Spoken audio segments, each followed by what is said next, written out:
इस बीच बड़ी खबर आ रही है, यूक्रेन पर आर्टिलरी से बड़े हमले की फिराक में है रशिया। रूसी टैंकों के काफिले का नया वीडियो दरअसल सामने आया है। फ्रंट लाइन पर जाते दिखे हैं 10 से ज्यादा कॉम्बैट टैंक। ये तस्वीरें आपके सामने है, जहां कार के डैशबोर्ड पर लगे कैमरे में ये तमाम गतिविधि रिकॉर्ड हुई है।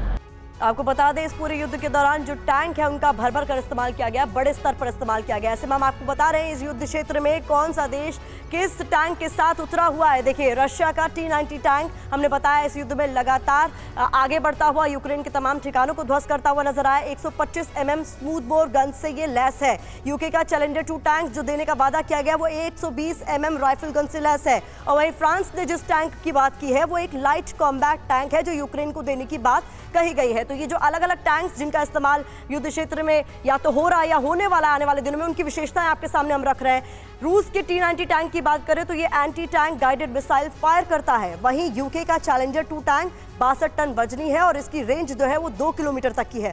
फ्रांस का जो ये लाइट कॉम्बैट टैंक हम बता रहे हैं वो 105 mm कैनन गन से लैस है। तो इन टैंक्स की क्या विशेषता है इसको समझिए। पहले रूस T-90 टैंक की बात करें तो एक्सप्लोसिव रिएक्टिव आर्मर इसमें लगा हुआ है, और वहीं यूके के टैंक की बात करें तो चोबाम आर्मर से ये लैस है। फ्रांस की बात करें तो न्यूक्लियर वॉरफेयर एनवायरनमेंट में ये कारगर साबित होता रहा है। ऐसे में पीके श्रीवास्तव सर, हम देख रहे हैं कि पहले ज़ेलेंस्की को इस बात की शिकायत थी और वो तमाम देश जो इस युद्ध में यूक्रेन की मदद कर रहे हैं उनसे वो शिकायत करते रहे कि आप हमें रशिया के T-90 टैंक्स की काट दीजिए। तो ये जो तमाम टैंक्स उनको अब मुहैया होने वाले हैं वो क्या मददगार साबित होंगे?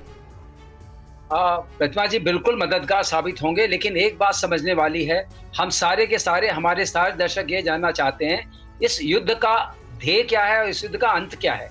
तो अगर आप पूरी घटनाक्रम को एक मन में सोचें तो आपको ये जरूर समझ में आएगा कि शायद नाटो कंट्रीज और वेस्ट मिलकर के रशिया को डिफीट करने की कोशिश कर रहे हैं, और वो डिफीट इस तरीके से पॉसिबल नहीं होगी। वॉर चलती रहेगी, उसमें ह्यूमैनिटेरियन क्राइसिस जो हो रही है यूक्रेन में वो और बढ़ती जाएगी।